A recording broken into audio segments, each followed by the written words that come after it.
He didn't die from a bullet, and that's the strangest part. He didn't die from a cannon shell.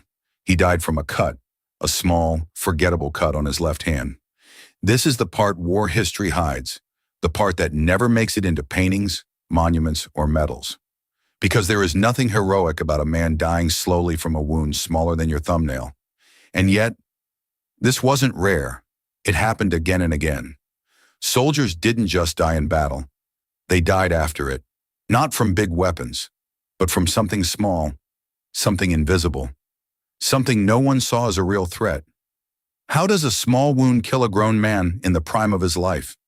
The answer will change how you think about war. Forever. It is 1917, the Western Front, and this is where the real danger begins. The trench is not what you imagine when you close your eyes.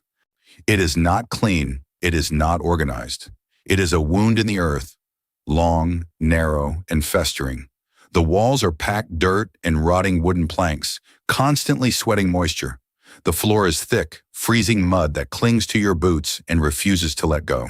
The smell is the first thing that breaks a new soldier. It is not just dirt or rain. It is the metallic sharpness of old blood soaked into the ground. It is wet wool that never dries. It is a faint, sickening sweetness you cannot explain. After 3 days, you stop noticing it, and that is the worst part. Private Thomas Alderton has been in this trench for 11 days. He is 22 years old.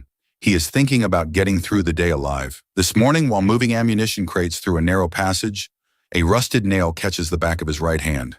A short tear, shorn barely an inch long. It bleeds for a moment, then stops. He wraps it with a strip of cloth torn from his undershirt. He keeps moving, not knowing what has already begun. Around him, men with far worse injuries are laughing, eating, sleeping in rotation. A small cut means nothing here. It is background noise. A footnote. Thomas Alderton does not report it. Nobody does for something this small. That decision, that single, reasonable, completely understandable decision, has just set something into motion that will not stop. Here is what the history books skip over. The wound is not the danger. The wound is simply the door. What matters, and what has always mattered, is what walks through it. In a clean environment, a cut like Thomas's heals in days. The skin closes, the body manages it. Life continues. But Thomas is not in a clean environment. Thomas is standing ankle deep in one of the most contaminated patches of earth in human history. And the moment that nail broke his skin, it did not just draw blood. It opened a gateway into his body, into his blood, into his tissue. Something invisible, ancient, and utterly merciless has just forced its way inside. Not a sniper, not a grenade, something smaller than anything the human eye can see. And unlike bullets, this enemy has no target, no orders, no mercy. It does not hunt. It does not think. It only consumes. The soil of the Western Front was not ordinary soil. Years of artillery bombardment had turned it into a biological nightmare. Dead horses, human remains, industrial chemicals, sewage, animal waste, all of it mixed and stirred every time the rain fell. So this soil was alive with bacteria. When the rusted nail entered Thomas's hand, it carried something with it.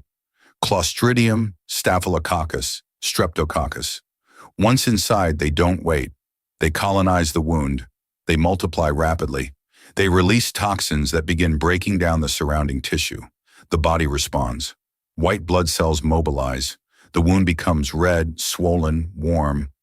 This is not failure. This is war. But the bacteria are already moving. Through the tissue, into the lymph nodes, spreading through the body like water finding its way through cracks. And if they reach the bloodstream, the infection is no longer contained. It is everywhere. Penicillin was not discovered until 1928. It was not available for widespread use until 1944. And Thomas Alderton is standing in a trench in 1917 without any of it. He has no antibiotics. The field hospital has no antibiotics. No one on the Western Front has access to the one thing that could stop what is about to happen. The body must fight alone, and often, the body loses. Before antibiotics, a systemic infection was not a problem with a solution. It was a sentence without a clear ending. Some men survived through strength, youth, or luck. Others did not, even when they were strong, even when they were treated. The doctors of 1917 were not unskilled. They were experienced, trained, and working under impossible conditions. But their tools were limited.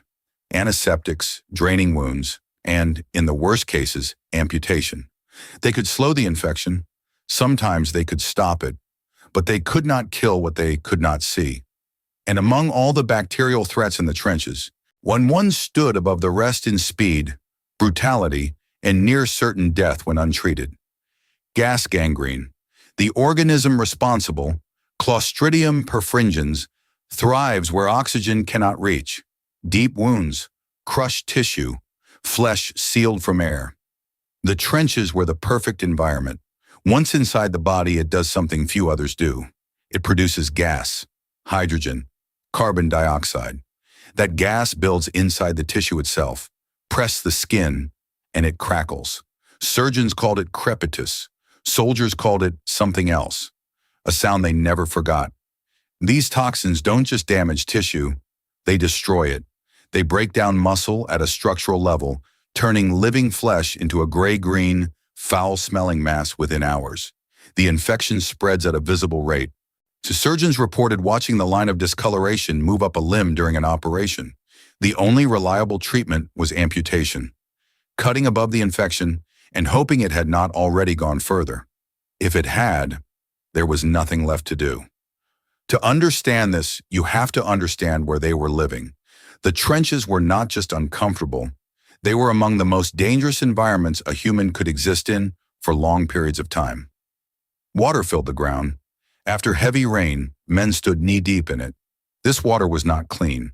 It carried everything: waste, chemicals, decay, and the runoff from places where bodies had not yet been removed. Rats were everywhere. Not a nuisance, a crisis. They fed on the dead, moved through the living, and carried disease into the water soldiers stood in every day. On in the dead, well, never fully left. Bodies remained for weeks, sometimes months, decomposing within sight, within smell.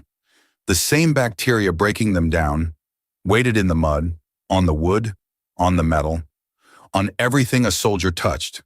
Every wound was exposed to it. There was no such thing as a clean injury. Every cut was already compromised. Thomas's hand begins to hurt on the second day. Not sharply, a deep, pulsing ache. Easy to ignore during the day. Impossible to ignore at night. The skin around the wound is red, slightly swollen. He tells himself it will pass. On the fourth day, the redness is no longer where it started. The distance between the front line and a field hospital was not always far, sometimes just a few miles. But reaching it was another story. It meant crossing active fire zones, one waiting for stretcher bearers, being delayed behind men with catastrophic injuries, and surviving the journey itself. Over broken ground, in open vehicles, with little protection and almost no pain relief. Hours passed, then a day, then 2 days. During that time, the infection did not wait. It doubled, and then doubled again. By the time a soldier like Thomas reached medical care, what began as a small wound had often become something far worse, something no longer limited to the hand, but spreading through the body. Time was not neutral. Time was the infection's greatest ally. Every hour made it worse. The field hospital was not what the word suggests. It was tense. Farm buildings, overcrowded, undersupplied, surgeons working on almost no sleep, treating wounds with no clear solution. Sterilization was understood, but not always possible. Tools were rinsed, bandages reused. The same mud was everywhere. There were not enough doctors. There were never enough doctors. A surgeon might perform 30 or 40 procedures in a single day. And sometimes, this is the part that is hardest to accept. The treatment itself made things worse. Unclean instruments introduced new infection. Surgical drains opened new pathways. Harsh antiseptics damaged healthy tissue. The doctors did everything they could, and it still wasn't enough. This wasn't one case, it was happening everywhere. But the numbers tell a different story. In the First World War, approximately 15% of all British casualties died from infection rather than from the direct trauma of their wounds. In some periods, that number was even higher. In gas, gangrene alone killed an estimated 100,000 soldiers. For every soldier who died in battle, there were others who died days later. Their wounds survivable, their infections not. The large wounds received attention. The small ones were ignored. And in the trenches, those small wounds were often the ones that killed. The invisible danger was more deadly than the visible one. Follow the progression. This is not theory. This is documented reality. Day 0, a small wound. The skin breaks. The environment enters. Day 1 to 2, it seems minor. Slight redness. The body fights. The bacteria multiply. Day 3 to 4, the redness spreads. Fever begins. The infection moves beyond the wound. Day 5 to 6, the tissue begins to break down. The body weakens. The soldier is visibly unwell. Day 7 plus. If gas gangrene sets in, the flesh dies. The crackling begins.